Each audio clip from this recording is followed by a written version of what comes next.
Thinking Aloud. Conversations on the leading edge of knowledge and discovery with parapsychologist Jeffrey Mishlove. Hello and welcome. I'm Jeffrey Mishlove. Our topic today is a photographer among the spirits, and my guest is Shannon Taggart, the author of the highly acclaimed fine art photography book called Séances. Shannon has spent years exploring spiritualist communities of many different types. She's based in New York, and now I'll switch over to the internet video. Welcome, Shannon. It's a real pleasure to be with you. Thank you for having me. I'm honored to be a guest on your show. I am a big fan. Well, that's wonderful to hear. I'm delighted that we're reaching people such as yourself who are extremely experienced in the metaphysical, spiritual worlds. You've spent years now going back and forth to places like Lilydale and the Arthur Findlay College, not to mention many other explorations in your hometown in New York City and elsewhere around the world. But let's focus on the spiritualists today. And tell me, how is it that you got started in exploring spiritualism?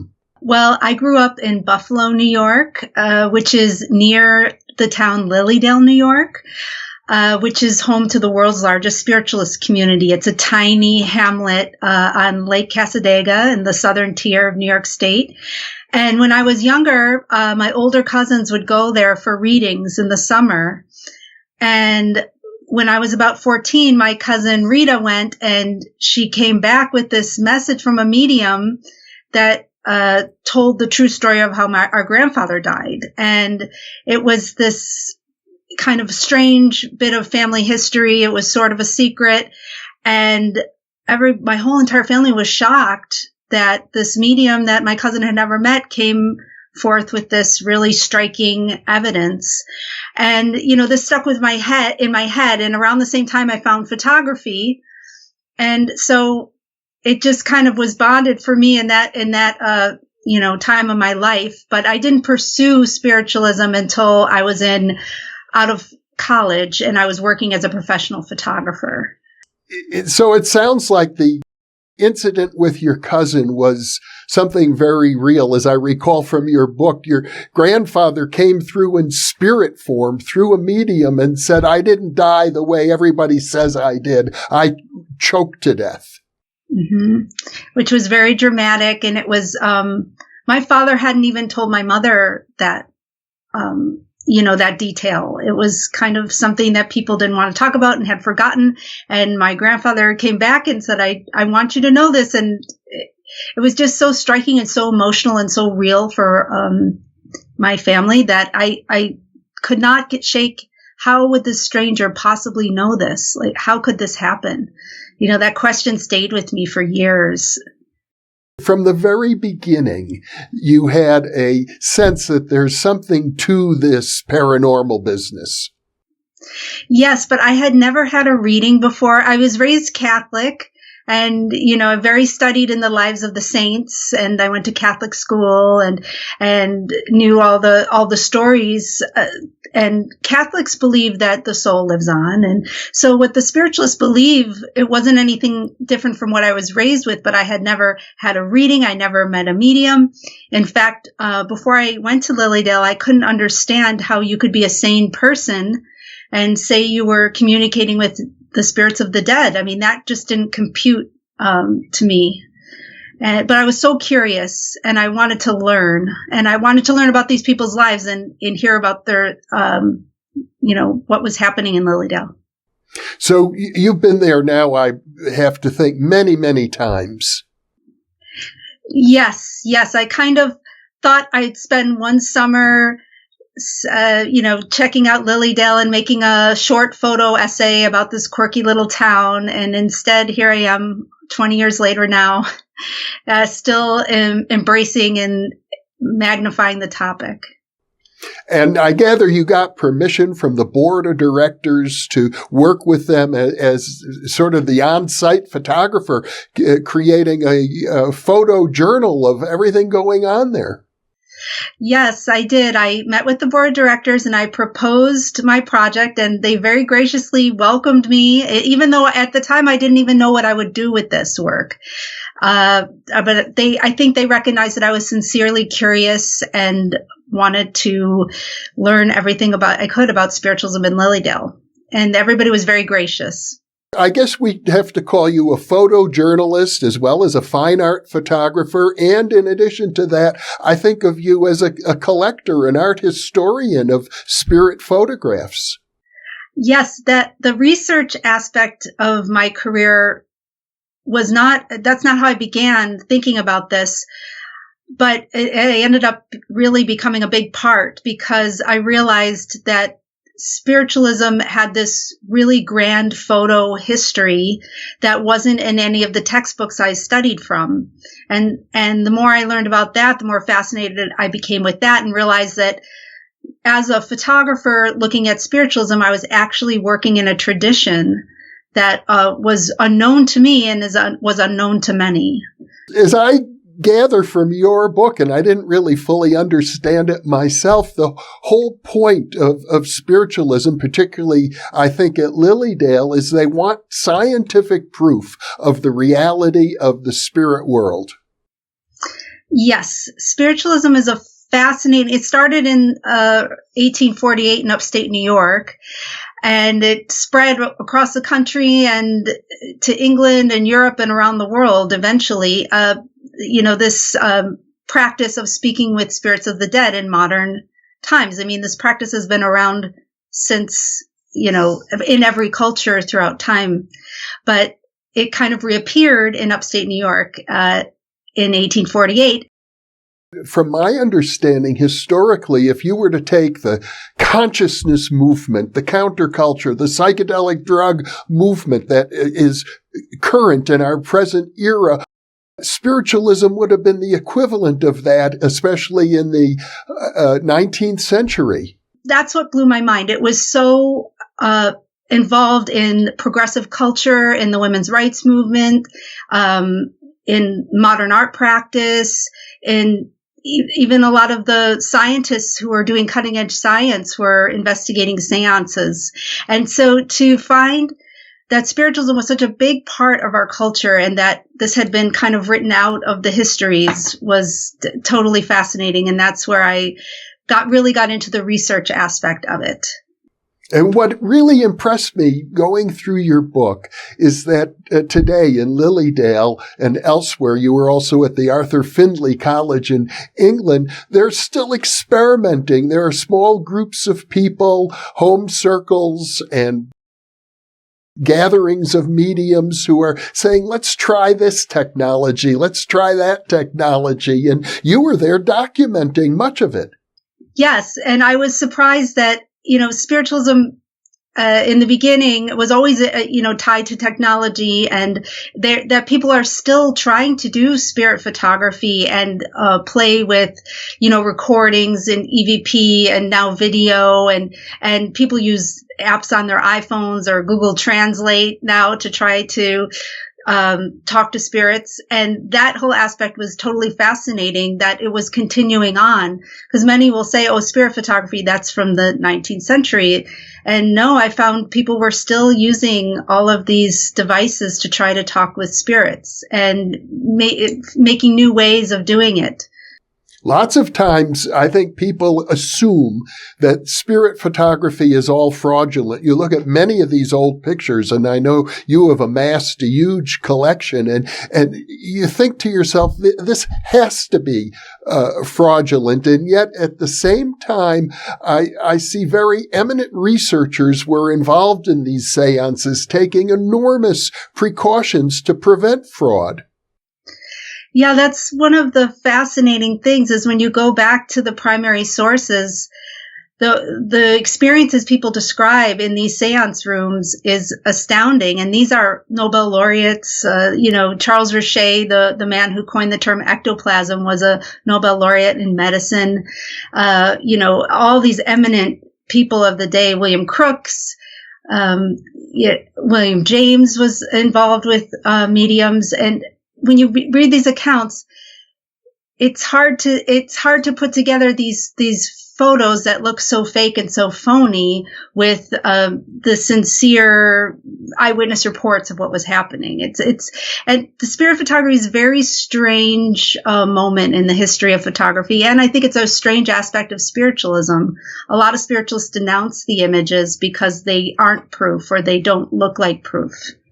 Well, I know you approach this as an artist, really looking at the meaning that people find in these images, not as a scientist. But I have to say one of the most impressive photographs you show in your book is Sir William Crooks, who was the president of the Royal Scientific Society, with a full-blown spirit materialization. I believe the name of the spirit was Katie King.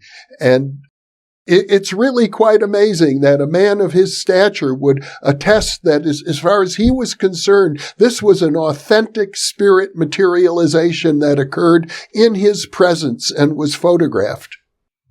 Yes. And in my book, I was able to actually use one photo of Katie King at William Crooks's home, which was never published before. So that was really exciting to be able to reproduce these images in the book as well as talk about them.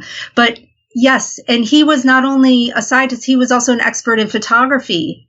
And he knew this is somebody who understood the medium of photography and was still putting forth these images as sincere, actual pictures of materializations.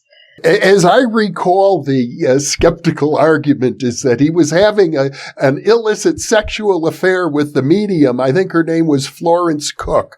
And he was using the ruse of the spirit materializations to cover up his affair. But somehow that seems like a very unconvincing criticism to me.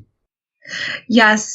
There's lots of boundaries blurring in seance rooms and lots of accusation of fraud, of sexual impropriety, of women being examined by the scientists. It does get very complicated, especially for the era. It was kind of, seances were breaking the rules of the etiquette of the era as well. And it's hard to tell what was going on, actually. I mean, when you read some of the accounts, they're really astounding. And it's hard to dismiss everything. It really is, especially mediums like Eusebia Palladino, who is one of the enigmas of all of spiritualism. As a matter of fact, I have in the New Thinking Aloud archive a separate interview with the historian Carlos Alvarado about Eusebia Palladino. I'm linking to it right now for viewers who might want to watch that video and go into great depth about just that particular medium. I thought another one of the most impressive photographs you had was with the famous medium Minna Crandon, also known as Marjorie. And this appears to be, as best I could see, ectoplasm emerging from probably her vagina, her crotch.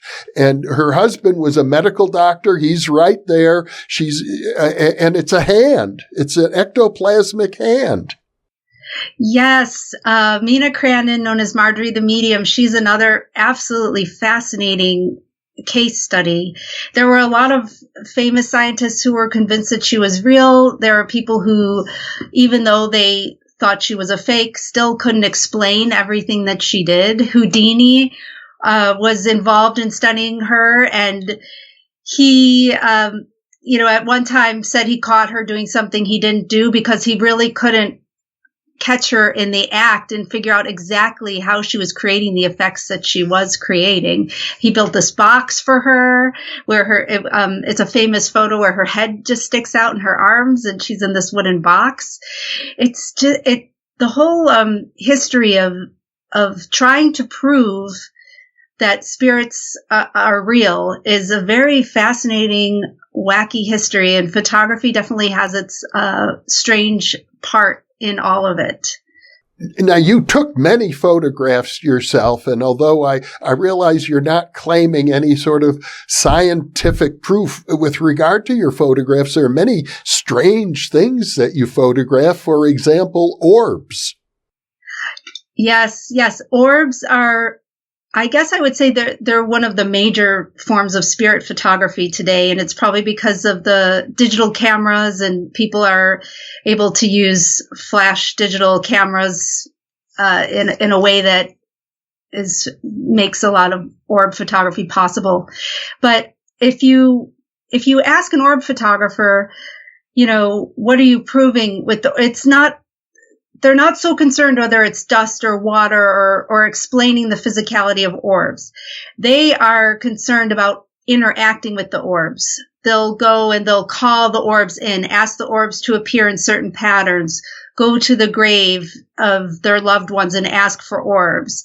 And they call that orb calling. And that aspect of it is absolutely fascinating.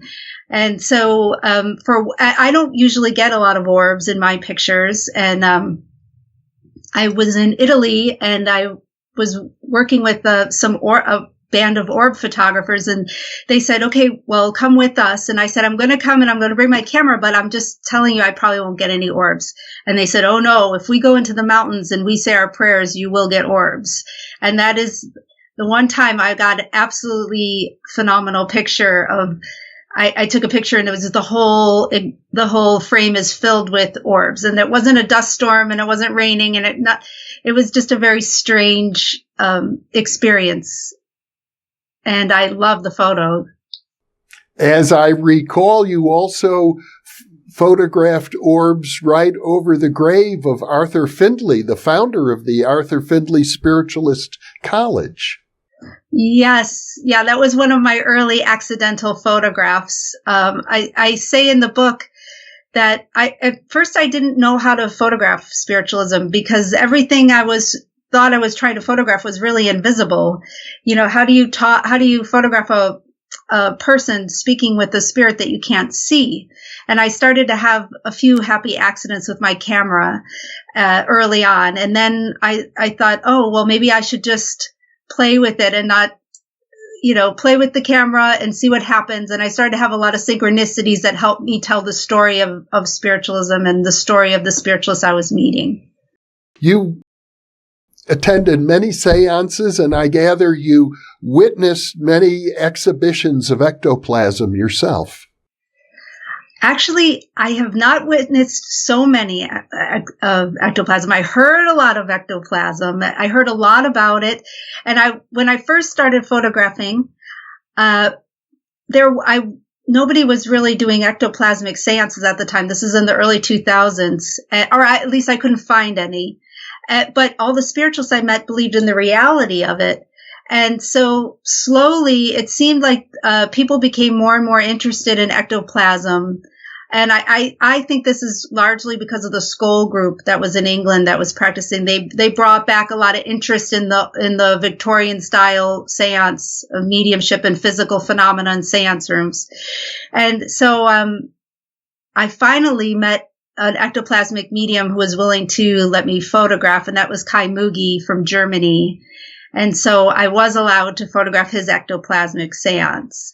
A lot of times people say they're working with ectoplasm and you can't see it. It's not like the Victorian pictures. It's something totally different. And what I found is the term ectoplasm is really fluid in spiritualism, and it means different things to different mediums.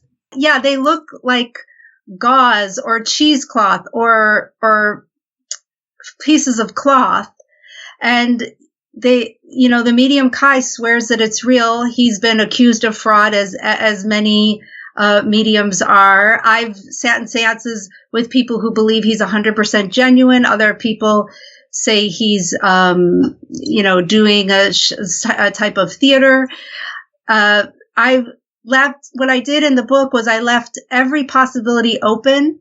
And for Kai, for all the mediums, I let them speak about their work and what they believed that they were doing and how they were framing it. And, in spiritualism, it's everybody practices in their own way. It's not a church.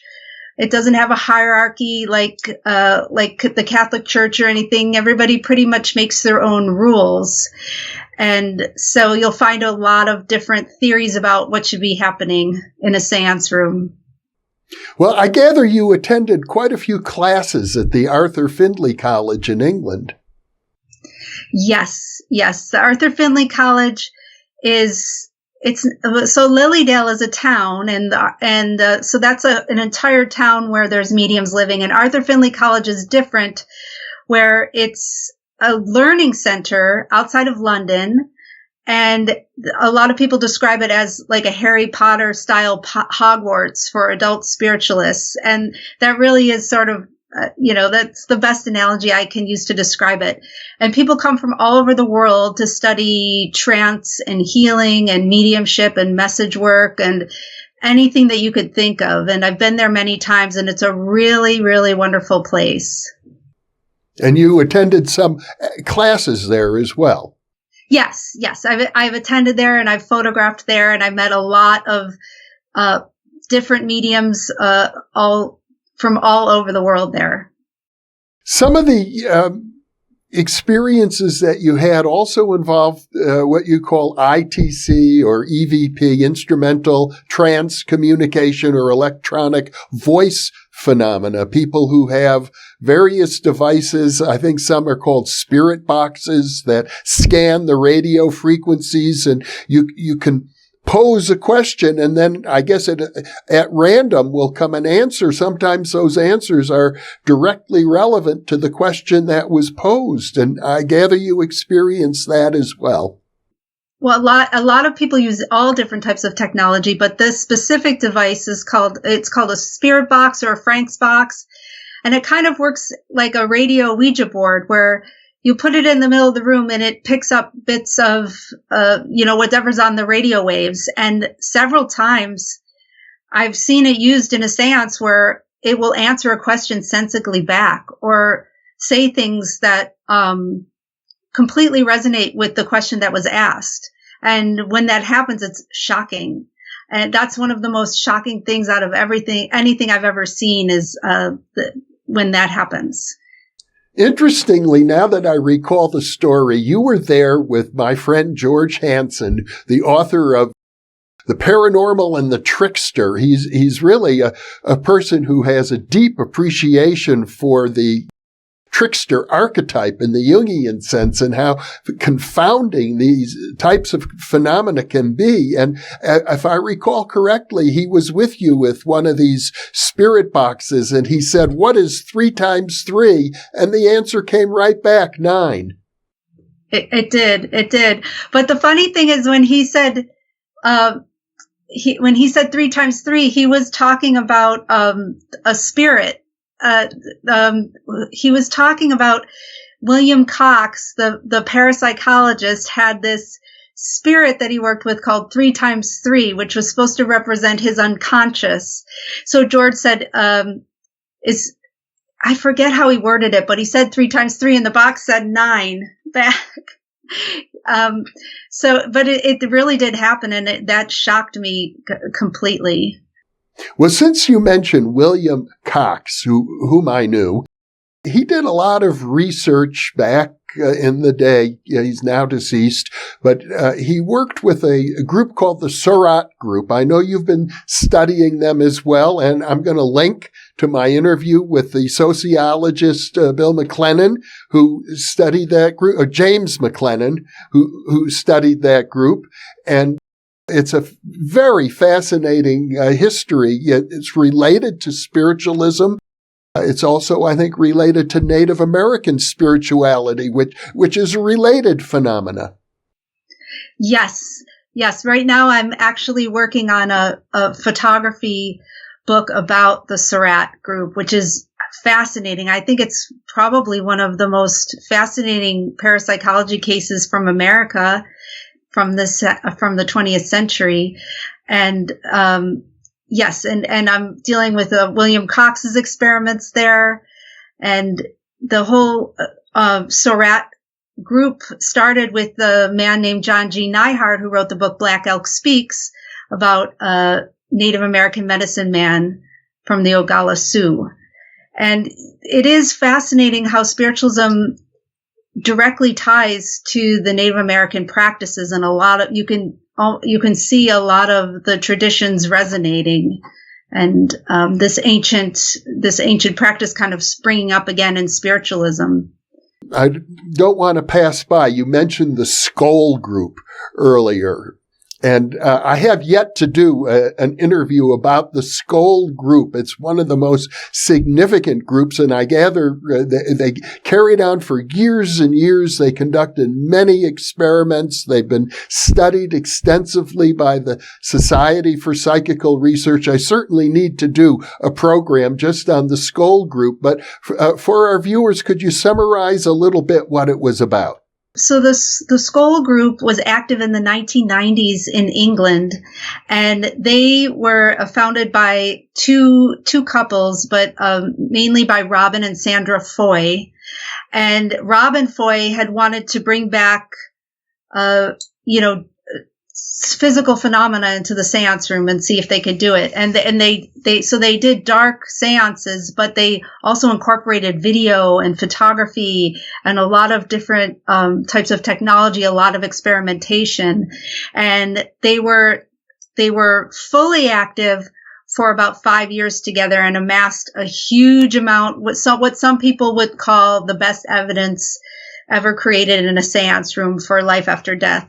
And they were studied by tons of people came there, like the Sorat group. The Sorat group was also studied by so many people who really knew what they were doing. And then they disbanded, but they still have this legacy. And that's they kind of ignited a lot of these practices to come back in spiritualism in England specifically. As I recall, one of the most unusual phenomena reported were apports. Yes, so an apport is an object that materializes in a seance room. It's said to dematerialize from one place and materialize in another place. And so the Skoll had a number of very dramatic apports materialize in their seance room. And I was able to photograph some of their apports and include them in the book, which was really a real honor to be able to photograph to see them after reading about all the experiences, to actually see the apports. That was really interesting. Some of them were like little animals, I think, like little lizards. At least that's what it looked like to me. Yeah, they had all sorts, like handkerchiefs from famous mediums, and they built a device. They apported, I think, directions apported from Thomas Edison, etched onto film, and then they built a device to talk to him. They had all different kinds, and throughout the history of spiritualism, apports have been a major form of phenomena. And as I recall, you experienced some apports yourself, I think, while you were at the Arthur Findlay College. So, I didn't know what to think of apports, and I certainly never had experienced anything like that, having an apport appear anywhere before. And I was at the Arthur Findlay College, and I had made a cup of tea, and I brought it into my class, and I was drinking it, and at the end of the tea, I found a penny was in my cup at the bottom, and I yelled out. I made the tea myself, and I was sitting next to a woman from Norway, and I didn't have any of my American money, so I had no idea how this penny had dropped into my tea. And everybody at Arthur Findlay College said, "Oh, it must have been because it was an Abraham Lincoln penny," and they said it must be because Abraham Lincoln was a spiritualist. The spiritualists believed that he was a spiritualist. There is evidence that they held seances, him and his wife, at the White House, and his wife was famously photographed by the first spirit photographer, William Mumler. So there was definitely some connection there. William Mumler is a fascinating person in the history of spirit photography, obviously very controversial, and I'm sure many people looking at his photographs would say these are obviously faked, but as I understand it, he was never caught in fraud, and he actually was involved in a lawsuit of some sort. Yes, he was involved in a lawsuit, and he was acquitted. And it was one of these first moments where people publicly question the photographic reality, or what pictures can actually do, or what is truth? What are the truth-telling aspects of photography? And he was acquitted, but he ended up dying penniless and losing his business.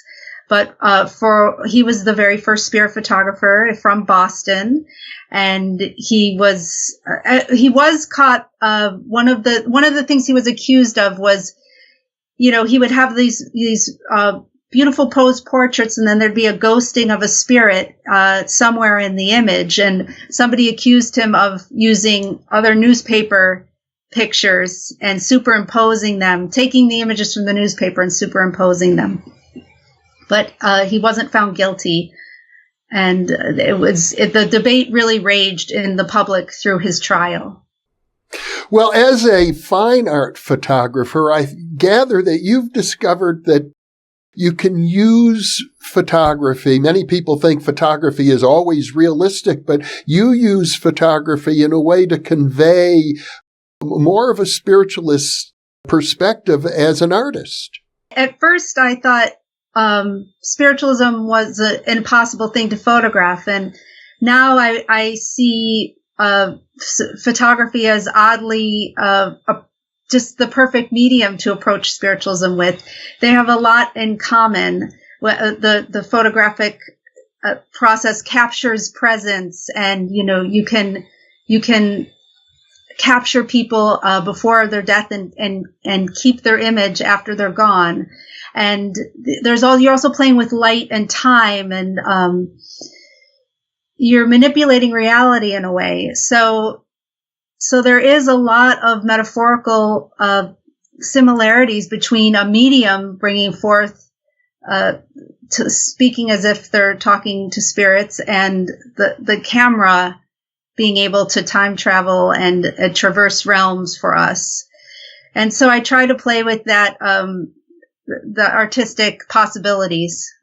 Earlier you talked about some happy accidents. And as I recall, there was one instance in which you were in a séance situation, and other people in the room with you said they could see a spirit next to the medium that you didn't see, but you were taking pictures at the time. And then later on, when the film was developed, or perhaps it was digital, I'm not sure, but another image appeared that was similar to what the other sitters in the séance were describing. Even though you didn't see it, you captured something on film. Yeah. I was shooting on film at the time, and I was just trying to make a normal documentary picture of this woman holding a flashlight in the séance room, and everybody was seeing this other face. Oh, it looks just like you, but it's not you. It's your grandmother. Oh, it's your doppelganger. Oh, it's Marie Laveau, the voodoo priestess. And I didn't see this other face, but everybody was certain they were seeing this face. And then when I got my film, I saw exactly that on the negative, and it was accidental. I did not make that I did not intend that in any way. And I thought, oh, this accident from my long exposure was such a pure metaphor for what everybody was seeing. And it was so synchronistic and uncanny. And so I tried to start to play with the synchronicity and the strange correspondences I could make with my camera if I just let the automatic process take over. So you were using long exposure as an artistic technique. Yeah, but in that case, I was just using it as necessity, because you're in a really dark room, and you have to give it a little bit of time to make the picture. But then I started to just play with that, like just to allow to to do different types of time exposures and see what would happen. And some of those seem to be artistic representations of what the people in the seance say they're experiencing. I had this one time I was sitting with this medium, Sharon Harvey, who I've photographed many times, and she said, don't take any long exposures, make them as short as possible, because I don't want anybody to say that we're making fake pictures. And I said, okay, I will do that. And so when she was in trance, her spirit guide said to me, I want you to make one long exposure and I will show you my mask. And so I made one long exposure, and the picture is just the most perfect image of, it looks like a second face just coming right off of her face and showing itself. And so things like that, I was really interested in and working with situations like that. Another phenomena that the spiritualists often report is that the medium himself or herself, their features will change during their trance session, as if when they become possessed by a spirit, their face changes to look like that spirit. And I think you were able to capture some of that. Yes. So this is a phenomenon in spiritualism called Transfiguration. And the only way I can describe it is it's sort of like when you see a rainbow. You see the rainbow, but it's not there. It's there, but at the same time, you can't grab it and pull it. So if you're sitting in a dark seance with a red light and the medium is sitting for transfiguration, sometimes you see the face completely change and morph into another face, or sometimes it'll go very fast. And a neuroscientist might say, oh, that's because you're in a dark room and your brain wants to make sense of the situation, so it's filling in all of this visual phenomena for you. And a spiritualist would say, no, that is spirit manifesting. And so, you have these two different explanations, but it's sort of like a psychedelic phenomena with light. It's very trippy when you see it. And so I photographed many of those situations, and what came out with my camera was different than what I saw with the eye, but it was still a pretty fascinating experience photographing those situations. As I recall, one reviewer of your book was extremely impressed when the medium's face seemed to change in one of the images, and he took on a mustache. It looked like Hitler, and I think there was some suggestion maybe you shouldn't even show that picture, but people said, yes, you should. Yes.